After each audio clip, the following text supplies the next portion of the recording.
The frontier world of Chorus 9 was quiet in the way dangerous places often were. The sky was pale violet, the air thin but breathable, and the settlement at the edge of the salt plains looked small and fragile against the endless land.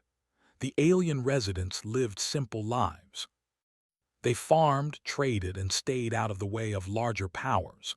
They believed that being unnoticed was the same as being safe. They were wrong. The raiders came during the third night cycle, when the settlement lights were dim and most families were asleep. Their ships were old but fast, painted black to blend with the sky. They landed outside the sensor range, just beyond the low hills, and moved on foot the rest of the way. They did not shout. They did not fire weapons. They had done this many times before. Their target was not the settlement as a whole. It was one house. The house belonged to an alien woman named Sayla. Sayla was not important by any public measure. She was not a leader, not a warrior, not rich. She worked as a cultural translator for off-world visitors, helping them understand local customs so trade deals would not fall apart. She lived alone in a small structure made of stone and metal panels, with a garden she tended every morning. The raiders watched her house for 2 days before the attack. They saw no guards, no weapons, no signs of protection. "She's perfect," their leader said quietly. "Rare species, calm, educated, buyers will pay well." None of them noticed the small, human-made device hidden beneath the edge of her doorway.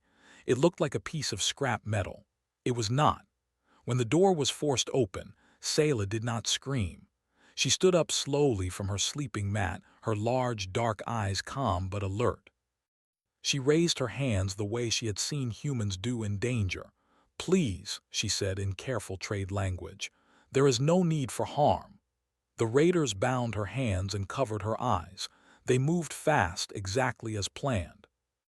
Within minutes they were gone, leaving behind only broken soil and an open door.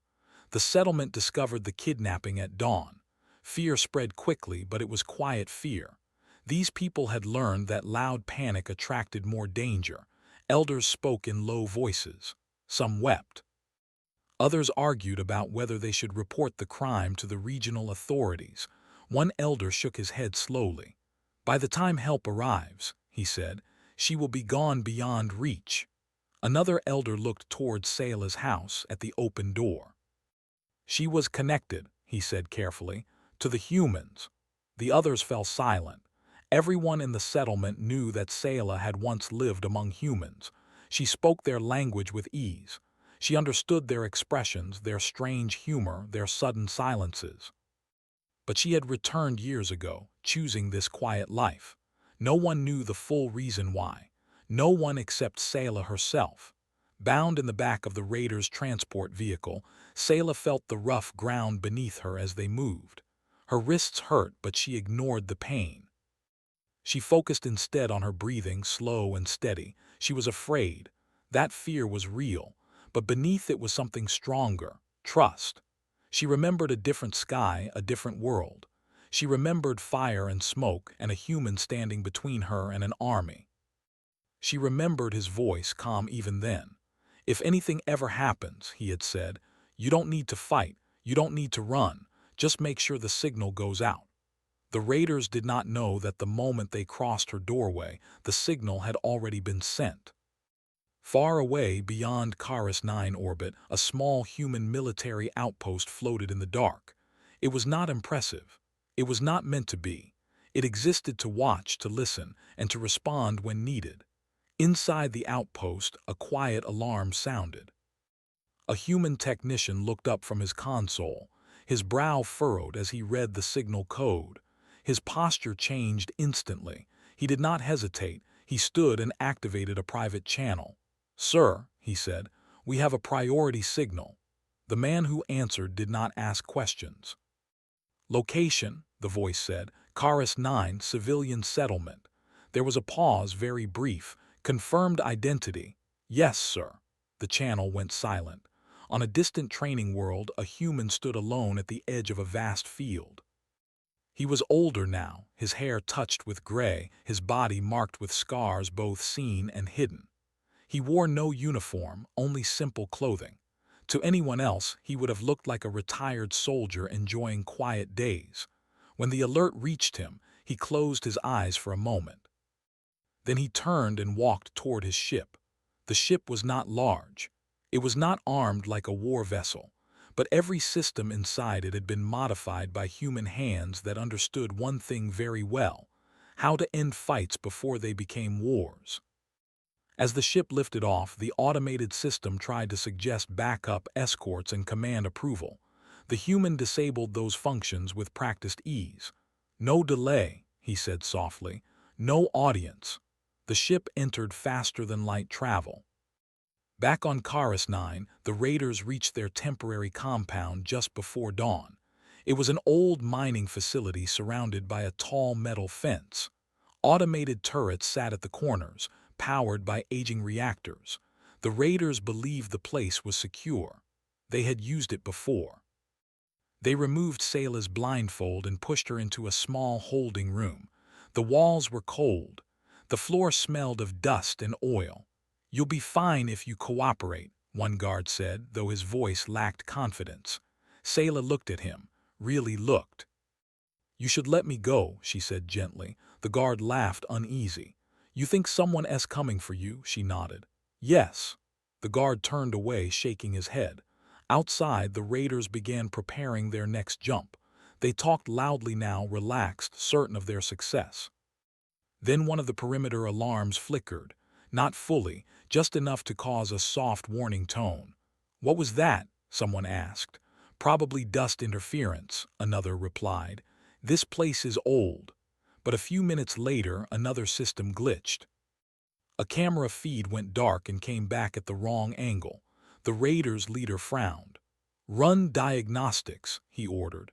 Before the command could be carried out, a shadow passed over the compound. The sky above the fence darkened as a ship descended, silent and controlled. It did not fire, it did not threaten. It simply landed, kicking up dust directly in front of the main gate. The raiders froze. That's a human ship," someone whispered. The leader swallowed. "Just one," he said. "Stay calm." The ship's ramp lowered. A single human walked down. He did not wear armor. He carried no visible weapon. He stopped a few meters from the fence and looked at the compound with tired eyes. The rising sun cast long shadows behind him. Inside her holding room, Sayla felt it before she heard anything. A warmth spread through her chest, easing the tight knot of fear. She closed her eyes. "He's here," she whispered. Outside, the human raised his voice, not shouting, not amplified, but clear. "You took someone under my protection," he said. "That was a mistake." The fence hummed softly as power surged through it, then settled. The raiders aimed weapons through the gaps, their hands shaking. The human did not move. "I'm going to give you a chance," he continued. "Open the gate. Let her walk out. This ends quietly." The leader stepped forward, forcing a smile. "You're outnumbered," he said. "You're on our ground." The human met his gaze. "No," he said. "You're standing between me and someone I promised to keep safe." The sun rose higher. And the fence, strong as it was, suddenly felt very small. The raiders did not answer right away. The fence stood between them and the human, tall and reinforced, humming with low power. The morning light grew stronger, revealing tired faces, nervous eyes, and hands gripping weapons too tightly. No one fired. No one moved. The human waited. He stood with his feet planted in the dust, shoulders relaxed, as if time meant nothing to him. His eyes moved slowly, taking in every detail of the compound. The turrets, the cameras, the old mining buildings reused as storage and cells. He was already mapping paths in his mind, already counting mistakes. Inside the holding room, Sayla sat on the floor with her back against the wall. She could hear muffled voices through the metal. Her heart beat steadily. She was still afraid, but the fear no longer ruled her thoughts. She trusted the man outside the fence more than she trusted the walls around her. She remembered the first time she had seen him. It had been years ago, during a conflict she barely understood. Her people had been caught between two powers that cared little for civilian lives. She had been a translator then, sent to speak with humans because they were known to listen before they acted. When negotiations failed and violence began, she had been trapped behind enemy lines. He had come for her then too, not because of politics, not because of orders, because someone had asked for help. Outside the fence, the raiders' leader finally lifted a hand. "Lower weapons," he ordered, trying to sound calm. "Let's talk." A few raiders hesitated, then obeyed. Others kept their weapons raised, but their confidence was fading. "You have something that belongs to me," the human said. "She doesn't belong to anyone," the leader replied quickly. "She's merchandise, property." The human's expression changed, not to anger, to something colder. "She belongs to herself," he said. "And she chose to stand under human protection. That makes her my responsibility." The leader laughed, a sharp, forced sound. "You think a promise scares us? You're one man." The human nodded slowly. "Yes, I am." He reached into his jacket. Several weapons snapped up at once. "Easy," the human said, not stopping. He pulled out a small device and held it up. It was flat, dull gray, and unimpressive. "This compound," he continued, "runs on outdated mining infrastructure. Your power grid is unstable. Your turrets are slave to a single control node. Your fence draws from the same source as your life support." The leader's smile faded. "I disabled your external communications 12 minutes ago," the human added. "No one outside this valley can hear you." A raider near the control panel whispered, "Boss, he's telling the truth." The leader's jaw tightened. "You hacked us from outside the fence." The human tilted his head. "From orbit, then I walked." Silence fell again. Inside the compound, fear spread like cold water. Some raiders remembered stories. Stories shared in bars and dark corners of space stations. Stories about humans who did not shout or boast. Humans who arrived alone and left places empty of resistance. One raider stepped forward, lowering his weapon fully. "We can just give her back," he said. "She's not worth this." The leader turned on him sharply. "Enough." The human watched this exchange carefully. He did not interrupt. "I'll give you time," the human said. 2 minutes, decide." He stepped back from the fence and sat down on a piece of broken rock, as if settling in for a wait. He closed his eyes. The raiders stared in disbelief. Inside the holding room, Sayla heard a faint hum change pitch. The lights flickered once, then steadied. She felt the air grow warmer. She smiled faintly. The guard who had spoken to her earlier stood outside the door, sweating. He looked at the lock panel, then at the ceiling, then down the hallway. "You really think he's coming for you?" he asked quietly through the door. "He's already here," Sayla replied. The guard swallowed. "Who is he?" Sayla considered the question. "A human," she said. "That is enough." Outside, the 2 minutes passed. The leader stepped forward again. "Let us be clear," he said.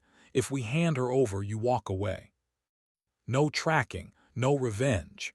The human opened his eyes and looked at him. "If she walks out unharmed," he said, "this ends. And if we do," the human stood, "then I walk in."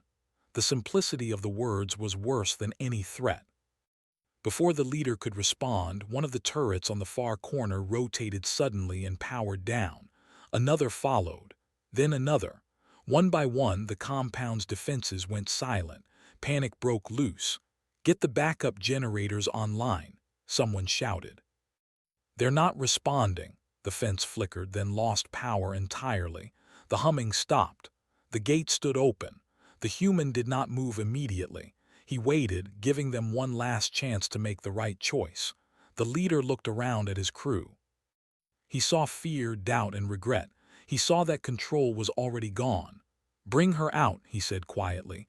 Inside the compound, the guard rushed to Sayla's door and opened it. "Go," he said. "Now." Sayla stood, smoothing her clothing. She walked through the hallway calmly, past raiders who avoided her eyes. She felt their fear brush against her like static. When she stepped outside, the sunlight warmed her skin. She looked across the open ground and saw the human standing there, waiting. He did not run to her. He did not call out. He trusted her to walk. She crossed the space between the compound and the fence, her steps steady. When she reached him, he finally allowed himself to exhale.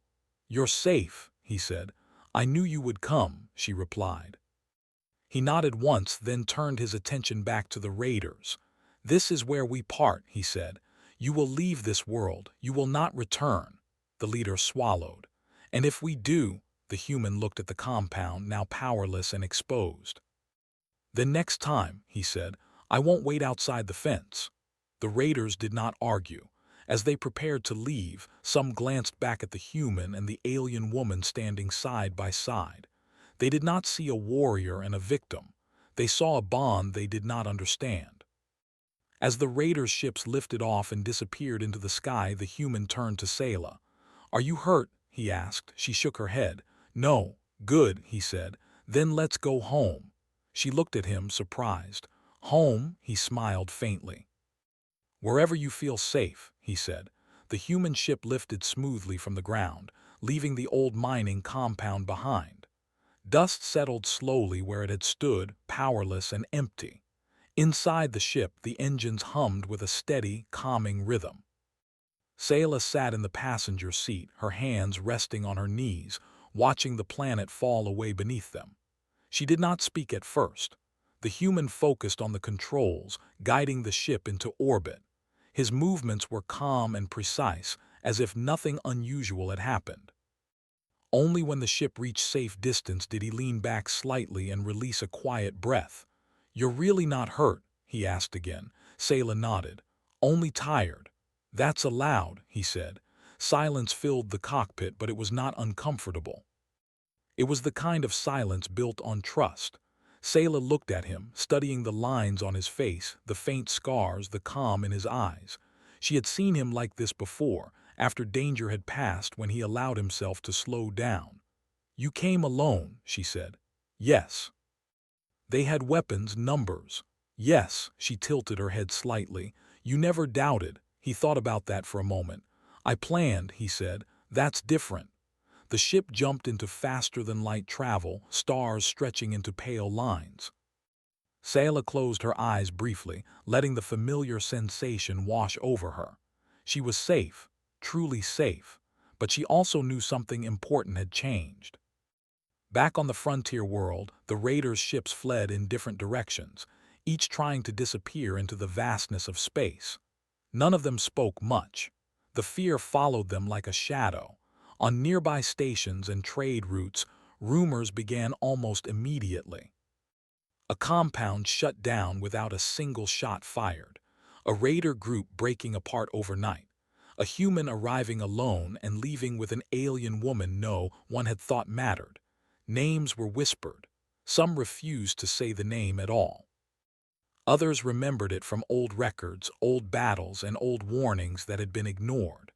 On a neutral trade station 2 systems away, a group of smugglers watched a news feed showing images of the abandoned compound. "That's impossible," one said. "No one could do that alone." Another shook his head. "Humans could." "No," a third corrected quietly. "That one human could." The name passed between them and conversation died. Inside the ship, Sayla finally broke the quiet. "You didn't have to come so fast." He glanced at her. "Yes, I did." "You could have called local forces, sent a message." He shook his head. "They would have come too late." She smiled faintly. "You always were like this." "Like what?" "Certain," she said. "When you decide someone matters." He did not reply right away. The ship exited faster than light near a small human-controlled system. A blue-white planet turned slowly below them, wrapped in thin clouds. Stations orbited it like careful guardians. "This place," Sayla said softly, "it feels busy." "It is," he agreed, "but it's safe." As they approached the station, an automated control signal pinged their systems. The human accepted it without concern. Almost immediately, the control channel went quiet. Sayla frowned. "Is that normal?" "No," he said calmly. The station loomed closer, its lights bright. But something felt off. Docking bays were open, yet traffic was strangely low. "Someone noticed," he added. The raiders talked or ran into the wrong ears. Sayla's expression tightened. "Are we in danger?" "Not yet," he said, "but soon." The docking clamps locked onto the ship. As the ramp lowered, armed station security rushed forward, human but tense. "Sir," one officer said, eyes wide. "Command requests your presence immediately." The human nodded. "Of course they do." Sayla stayed close as they walked through the station corridors. People stopped and stared. Some recognized him instantly. Others only sensed that someone important had entered their space. They reached a command chamber overlooking the docks. Several officers and civilian officials stood waiting. The mood was serious but not hostile. One official stepped forward. "You violated protocol," she said carefully. "You entered a disputed zone without authorization." "Yes," the human replied. "You disabled infrastructure." "Yes." "You forced a criminal group to flee." "Yes," the official sighed. "You caused a regional alert." He met her gaze. "Good," murmurs spread through the room.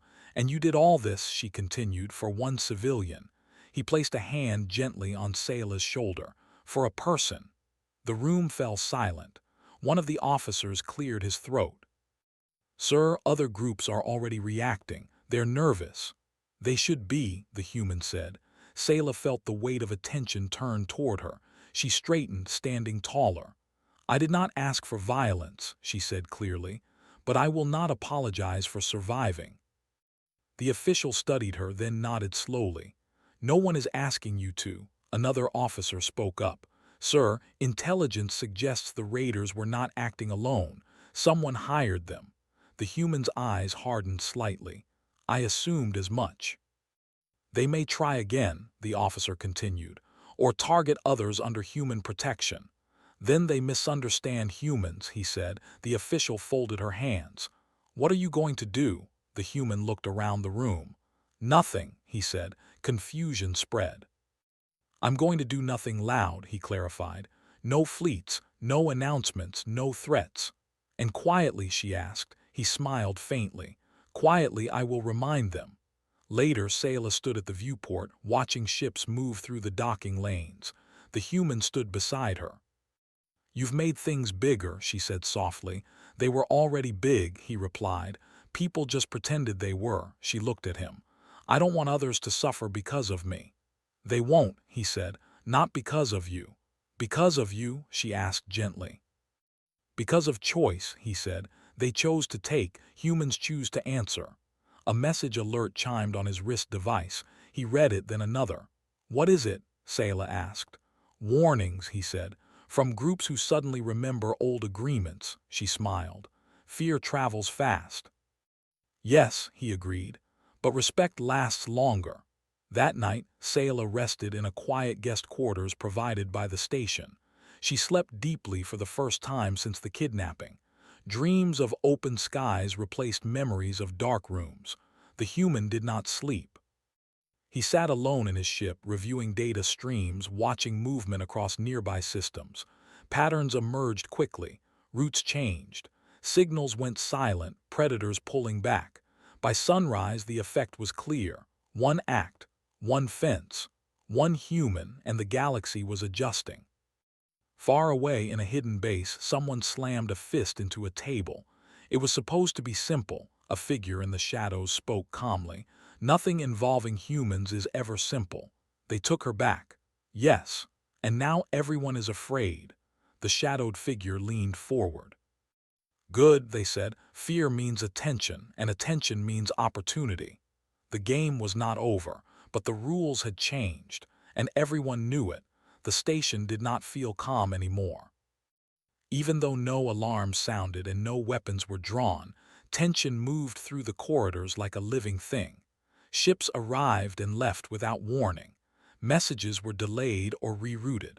People spoke more quietly. The galaxy had noticed what happened at the fence, and now everyone was trying to understand what it meant. Sayla felt it when she walked through the public areas.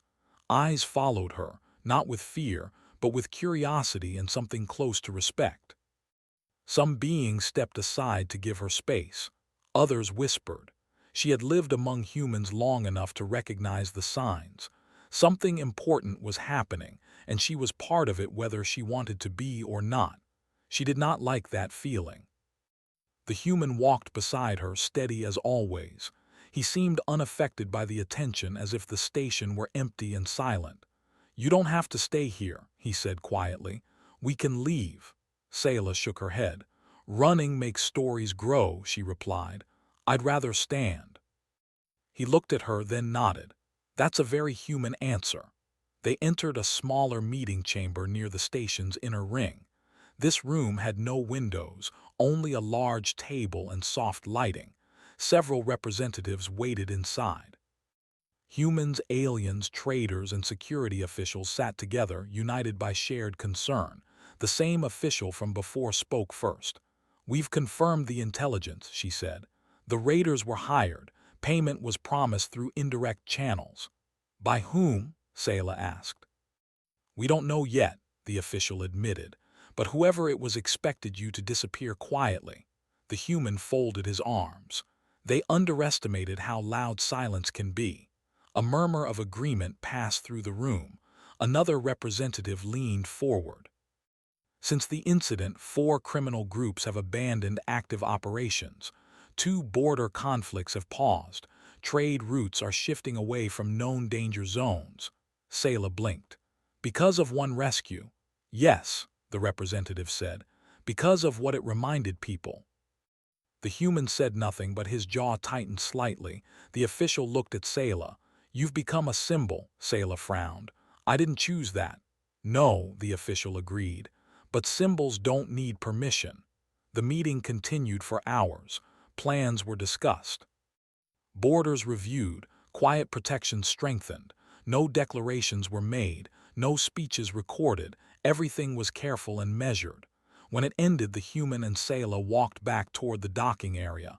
"I don't like this," Sayla said softly. "They're using fear." "They always do," the human replied. "The difference is what fear points at." They stopped near a large viewport. Outside, stars burned cold and distant. "I wanted a quiet life," Sayla said. "I left human space for a reason." "I know," he said. "And yet trouble follows you," she added gently. He smiled faintly. "Trouble follows choices." Before she could respond, his wrist device chimed again. This time the signal tone was sharper. He read the message, his expression changing. "What is it?" Sayla asked. "They moved," he said. "Who?" "The ones behind the raid." The station lights dimmed briefly as emergency power protocols adjusted. Not a failure, just a response. "They're testing reactions," he continued. "Small disruptions, false distress calls, probes." Sayla's eyes widened. "They're looking for weakness." "Yes," he said, "and they won't find it here." As if summoned by his words, station security rushed past them, moving with purpose. Overhead displays updated with new alerts, vague and carefully worded. Sayla felt a familiar weight settle in her chest. Not fear, responsibility. "I can help," she said. He turned to her. "You already have." "No," she insisted. "I mean actively. I understand how these groups think. I've negotiated with worse." He studied her face. "I won't put you in danger." She met his gaze.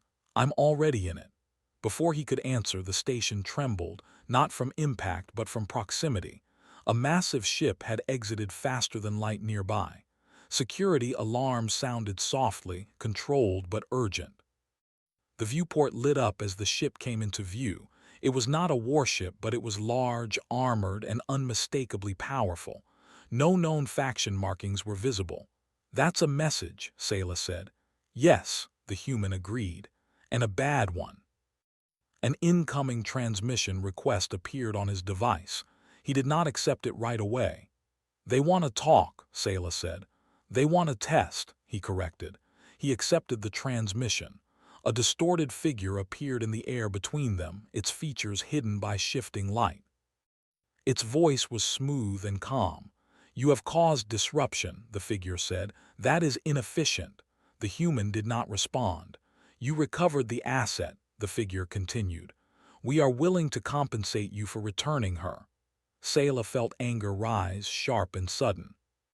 She is not an asset, the human said coldly.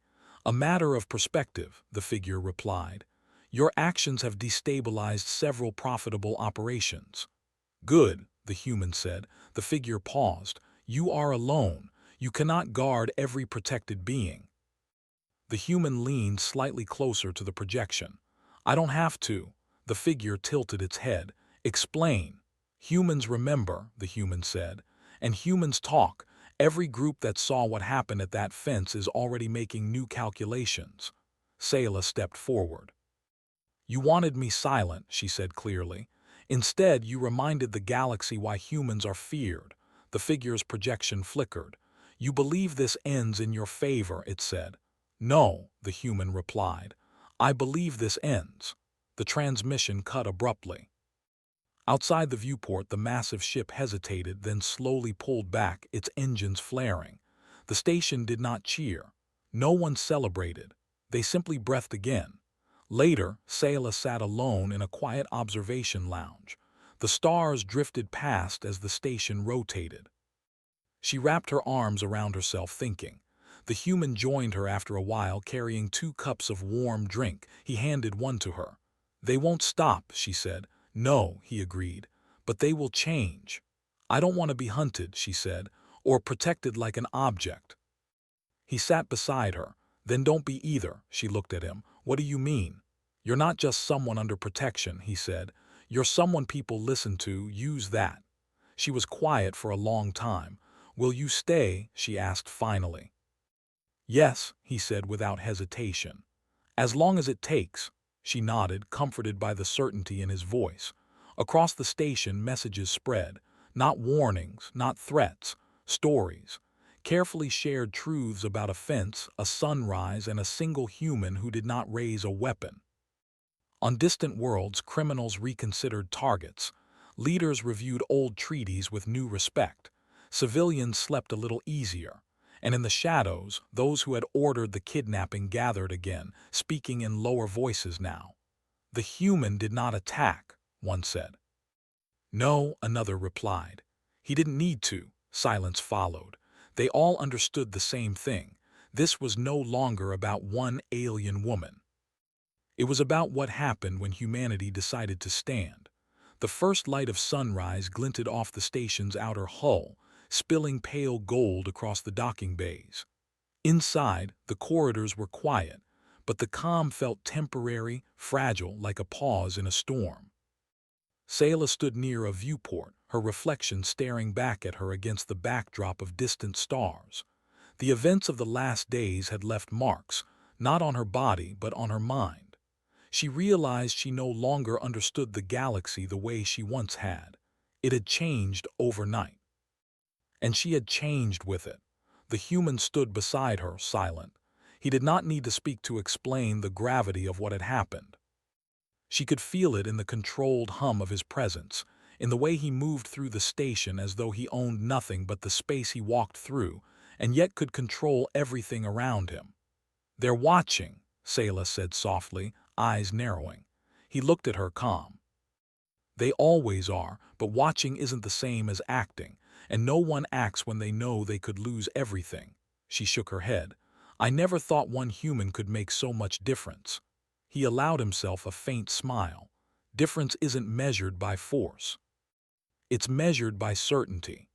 Their silence stretched for a few moments, but it was not uncomfortable. It was the kind of silence that only forms after trust has been tested, proven, and accepted. Sayla took a deep breath, letting the smell of recycled air and distant ozone fill her senses. For the first time in days, she felt the tight knot of fear loosen. The station's communications panel beeped quietly. He glanced at it and raised an eyebrow. Messages from other systems, updates on the raiders, border patrols, and corporate fleets. Everyone is recalculating. Because of us, she asked. Yes, he said simply. Because of what they saw, one human standing alone, calm, certain, protecting someone who matters. Sayla's hands rested lightly on the console. They'll remember this. Others will hear, others will follow, he nodded. That's the point. A sudden tone cut through the quiet, a security alert. The station's lights flickered as a minor alarm chimed. Sayla's eyes widened for a brief moment, but the human's hand rested lightly on hers, steadying her. "False alarm," he said. "Someone probing the station. Not dangerous, just testing." She exhaled and they walked toward the docking bay. Outside, the stars were already bright with activity. Ships moved carefully, but the traffic had a new rhythm, slower, more cautious. The station itself seemed to have shifted subtly in response to the events of the past days. As they reached the docking platform, the human gestured toward a small transport vessel. "We leave," he said. Sayla hesitated. "Where?" "Somewhere quiet," he said. "Somewhere it's only us and the stars, for now." She studied him, reading the determination in his eyes. She had seen this before. It was not recklessness. It was calculation, and it was certainty. She nodded. "Then let's go." The transport lifted from the platform with quiet grace, the engines humming like a heartbeat. Sayla took a seat near the viewport, watching the station fade behind them. She realized that she had never fully understood what humans were capable of, not just physically, but morally, strategically, and emotionally. One human could change more than territory or possessions. One human could change decisions, behaviors, even entire systems, without firing a single shot. In the quiet of the transport, the human sat opposite her, eyes scanning the displays silently. The light from the stars glinted off the surfaces of the ship's panels, highlighting the calm precision of every instrument. Sayla finally spoke. "Do you ever tire?" He looked at her, expression neutral. "Tired, yes, of waiting, of hesitation, of watching people make avoidable mistakes, but never of doing what is right." She considered that, letting the words settle. "And what is right," she asked softly, "is protecting someone no matter the cost." "Yes," he said, "especially when someone matters." The transport moved through the edge of a warp corridor, stars stretching into long streaks of white and blue. Sayla leaned back, letting the sensation fill her mind, and realized that danger had not vanished entirely. Somewhere hidden in dark corners of space, the Raiders' employer still existed. Someone had planned, calculated, and attempted to manipulate. But that someone now had to contend with a new reality. The human never hurried. He never panicked. Every move he made was deliberate. Every choice had consequences calculated, anticipated, and accounted for. Sayla realized that this was the difference. Humans could be underestimated at every turn, yet when the moment came, they acted with clarity and precision that others could not match. That was why the raiders had fled. That was why the massive ship had hesitated. That was why she was alive. She glanced at him. "Do they fear you because of what you did or because of what you will do next?" He allowed a faint smile. "Both. But fear alone is not enough to change minds. Action is what changes minds." The transport exited the warp corridor near a small, uninhabited planet. Its surface was rich with mountains, valleys, and lakes of deep blue water. The human guided the vessel down, landing it gently on a flat plateau surrounded by towering cliffs. The landscape was wild, untouched, and perfect for hiding. Sayla stepped out, breathing in the thin, crisp air. She looked around and felt a strange combination of relief and awe. The world was vast, quiet, and free of observers. For the first time in days, she felt truly safe. The human joined her, scanning the horizon. "Here they cannot follow," he said. "Not easily, and you can rest." "I don't just want to rest," Sayla said. "I want to understand. I want to prepare." He nodded. "Good, you will need both."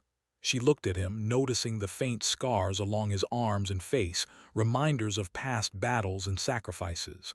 "Why do you do this?" she asked. "Why protect someone like me? Someone who isn't important to anyone else?" He met her gaze, calm, unwavering. "Because someone chose me to protect them once," he said. "Because it was right. And because humans remember who they owe, that choice becomes responsibility, and responsibility becomes action." She felt the weight of his words settle over her. There was no arrogance in him, no claim of heroism, only clarity, only resolve, only the undeniable strength of a human who understood consequence, choice, and morality in ways others could not. For hours, they walked along the plateau, examining the strange flora and watching distant storms move across the valleys below. Sayla realized that she was learning, not just about the planet, but about humans, about courage, and about the nature of protection and loyalty. As night fell, the stars above were bright and cold. The human built a small camp, minimal and efficient. Sayla watched him move with practiced skill, tending the fire and checking the instruments. Even in a calm setting, he was alert, aware, and ready. "I feel like I'm seeing humanity differently now," she said softly, sitting near the fire. "You are," he replied. "It takes danger to show what humans are capable of, and it takes trust to see what we choose to protect." She studied his profile, the firelight casting shadows on his face. "Do you ever regret it, all the choices you've made?" "Never," he said simply. "Every choice has a consequence. Some are painful, some are hidden, but in the end all lead to where we are supposed to be." She nodded, feeling the truth of that. She had once believed she was alone, vulnerable, powerless. Now she understood that one human could rewrite what seemed inevitable. One human could change events, alter lives, and challenge fear itself without raising a weapon. The night passed quietly. For the first time in a long time, Sayla slept without fear. She dreamed of open skies, of freedom, and of a human who had chosen to stand where no one else could. When morning came, the plateau was bathed in soft gold. The human stood at the edge, looking toward the horizon. Sayla joined him, feeling a sense of completion and beginning at the same time. "They will remember," she said. "Yes," he said, "and that is enough." She looked at him, eyes wide. "You've taught me something important." "And you've reminded me of something," he replied. "That protecting someone matters more than strategy, more than fear, more than distance. It is what defines humans." The wind moved across the plateau, carrying the scent of distant forests and water. Sayla felt it in her lungs and in her heart. She understood now. No matter what forces moved in the galaxy, no matter how carefully plans were made, one human's choice could shift everything. One human could turn fear into respect, violence into pause, and chaos into a lesson. She looked at him and nodded, silently agreeing. She would follow, learn, and stand with him, not as a passive presence, but as someone who had witnessed the power of human resolve. The human turned to her, his calm eyes reflecting the rising sun. "By sunrise," he said quietly, "the lesson is learned, and the fence is just the beginning." She understood. The galaxy had changed overnight. The raiders, their employers, and everyone watching had been reminded of one undeniable truth. Humans do not need numbers to dominate fear. They only need certainty, courage, and action. And one human had already made that clear. As the sun climbed higher, they prepared to move again, knowing that new challenges would come. But for the moment, the plateau, the stars, and their quiet partnership were enough. They had survived, they had triumphed, and they had reminded the galaxy why humans were feared and respected. The first light of sunrise touched Sayla's face. She smiled faintly, realizing that the legend of humans was not in stories or weapons, but in the choices they made, the people they protected, and the certainty with which they acted. And by sunrise, everything had already changed.